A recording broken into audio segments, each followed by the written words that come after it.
अस्सलामुअलैकुम my YouTube family. उम्मीद करती हूँ आप सब खैरियत से होंगे, खुशखुर्रम होंगे और अपने अच्छे अच्छे से कामों में बिजी होंगे।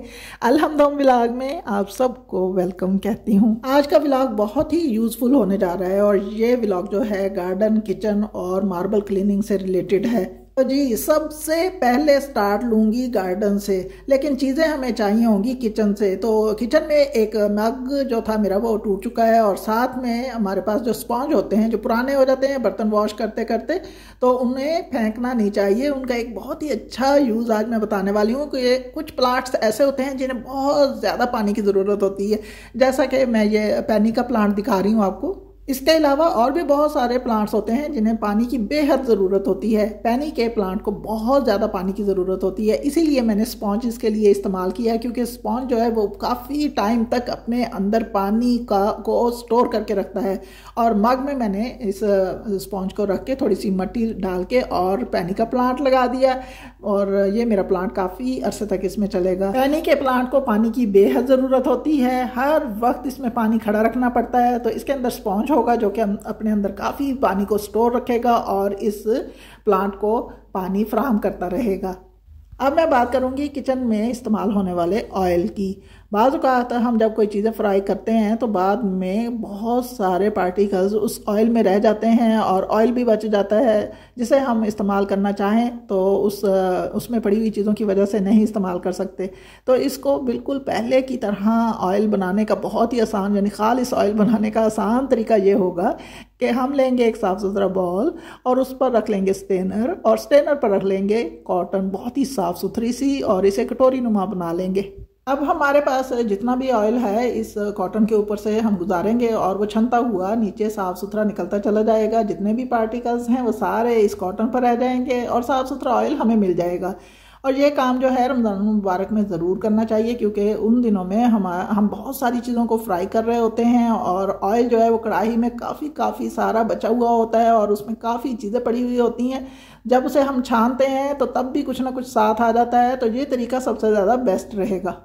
एंड में कॉटन को स्पून के साथ प्रेस कर देंगे ताकि उसमें से सारा ऑयल जो है वो स्पिन हो जाए। और ये देखिए जी ऑयल बिल्कुल साफ सुथरा, इसमें कोई भी ऐसी चीज़ आपको नज़र नहीं आ रही होगी। अब बारी आती है लहसुन छीलने की। लहसुन छीलने के और इसको ग्राइंड करके काफ़ी दिनों तक सेव करने के बहुत सारे तरीके मैं पहले भी शेयर कर चुकी हूँ, लेकिन आज जो मैं तरीका शेयर करने जा रही हूँ ये बड़ा फ़नी सा है और बहुत ही ज़्यादा दिलचस्प है। तो हमने थोड़ा सा इस पर जी सॉल्ट डाल लेना है और ये जो हमने ऑयल अभी रिफाइन किया है इसमें से थोड़ा सा ऑयल लेंगे और लहसुन के ऊपर इस तरह से लगा देंगे। बस जी अब हमने इसे धूप में रख देना है। अगर धूप नहीं है हमारे यहाँ आजकल, जैसे सर्दी है, धूप बहुत जल्दी चली जाती है और ना ही गैस है, तो फिर हम अवन का इस्तेमाल करेंगे। इसे अवन में 15 से 20 सेकंड के लिए रखेंगे और फिर निकाल लेंगे। और ये देखिए अब मैं आपके सामने इसको छील कर दिखाती हूँ। इसके छिलके बिल्कुल ऐसे हो गए होंगे जैसे बस वो कहेंगे कि हमने खुद ही उतरना है। छीलने के लिए नाइफ का तो अब हमें इस्तेमाल करना ही नहीं, ज़रूरत ही नहीं, इसलिए मैंने उसे अलग रख दिया। इसके छिलके बिल्कुल इस तरह फूल कर अलग हो जाएंगे जैसे छिलके खुद कह रहे होंगे कि हमने अब लहसुन के साथ चिपकना ही नहीं है। तो जब घर में मेहमान आ रहे होते हैं तो खाने बहुत सारे बन रहे हों और लहसुन जो होता है ना वो सबसे मुश्किल तरीन काम नज़र आ रहा होता है कि हमने लहसुन को छीलना है। तो लहसुन को छीलने का ये आसान तरीन तरीका आज मैंने आपके साथ शेयर किया है। और ना सिर्फ इसके छिलके अलग होंगे बल्कि लहसुन भी नरम हो चुका होगा, जिसे हम बहुत आसानी से पीस सकते हैं। ये देखिए आपके सामने सिर्फ नाइफ के ऊपर एक मुक्का लगाया, यानी एक पंच लगाया और बेचारे वो खुद ब खुद ही सारे के सारे फिस गए हैं। मुश्किल तरीन काम को बहुत ही आसान काम बना लिया। बहुत ज़्यादा अगर छीलना हो तो हम मिनटों में बहुत सारा लहसुन इसी तरीके से छील सकते हैं। यकीनन आपको यह हैक पसंद आया होगा।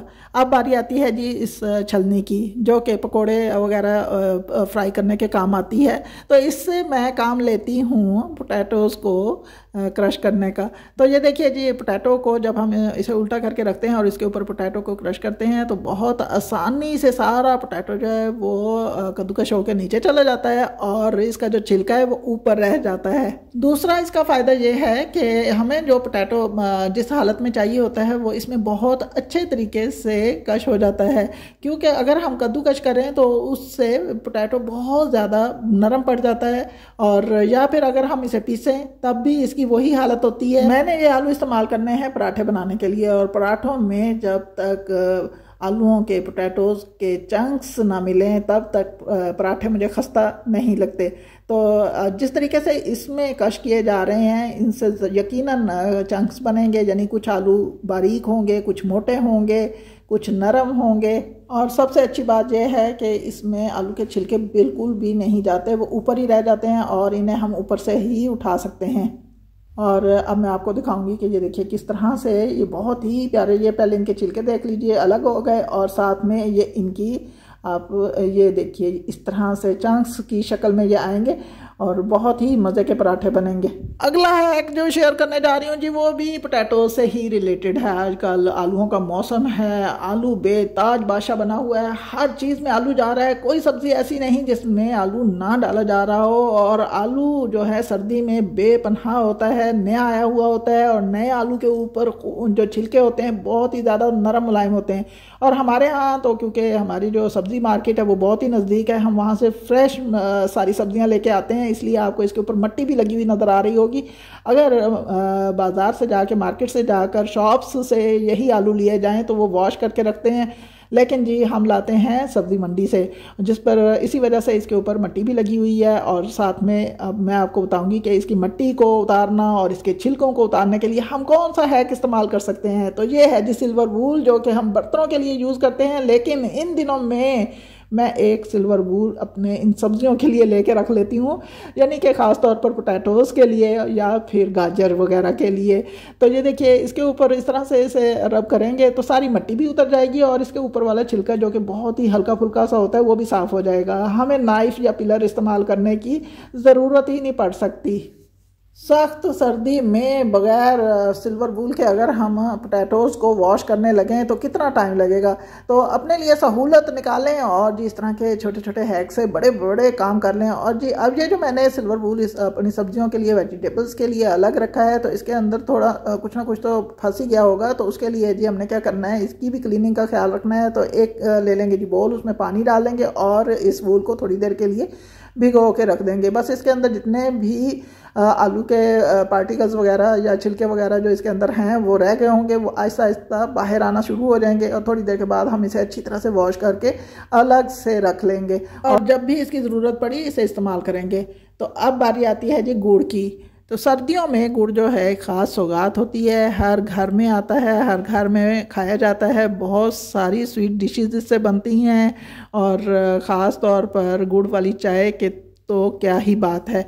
अच्छा जी, तो गुड़ अगर घर में आ जाए और उसे हमने काफ़ी दिनों तक सेव करके रखना हो तो काफ़ी सारा गुड़ आ जाए, यानी कि ये मैं सिर्फ 2 दिखा रही हूँ, सिर्फ इसलिए दिखा रही हूँ कि ये मैंने सिर्फ आपके साथ शेयर करना है कि इसे हम किस तरह से काफ़ी लंबे टाइम तक के लिए सेव करके रख सकते हैं कि गुड़ बिल्कुल भी ख़राब नहीं होगा। तो हमने लेना है जी टिश्यू पेपर और एक एक पीस को एक एक टिश्यू पेपर के अंदर इस तरह से लपेट कर रख देना है। जितना भी गुड़ होगा हर गुड़ के पीस को एक एक टिश्यू पेपर की ज़रूरत पड़ेगी और उसके बाद हमने इसे महफूज कर लेना है, ये बिल्कुल भी ख़राब नहीं होगा।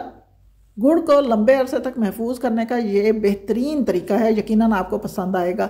तो इसके बाद मैं एक कमेंट के रिप्लाई में यहाँ पर वीडियो के साथ साथ जवाब देना चाहूँगी कि काला तेल जो कि मैंने रिसेंटली इस पर वीडियो बनाई है और इस पर मैंने 2 वीडियोस बनाई हैं, 2 से 3 वीडियोस बनाई हुई हैं जो कि परफेक्ट वीडियोस हैं। उसमें मैंने तमाम इसकी हिफाजती इक़दामात भी बताए हैं और इसको बनाने का तरीका भी बताया है और इस्तेमाल करने का तरीका भी बताया है। और आज भी आपके सामने ये दिखा रही हूँ कि मार्बल के लिए, टाइल्स के लिए, ख़ास तौर पर टाइल्स के लिए काला तेल का जो हम लिक्विड बनाते हैं वो सबसे ज़्यादा बेस्ट है। और ख़ास तौर पर वॉशरूम्स की क्लीनिंग्स के लिए, जहाँ पर कमोड, WC या फिर टब वगैरह हों, ख़ास तौर पर वॉशरूम में लगी हुई टैप्स चाहे वो किसी भी तरह की हों, इस काले तेल से बहुत अच्छे तरह से चमकाई जा सकती हैं।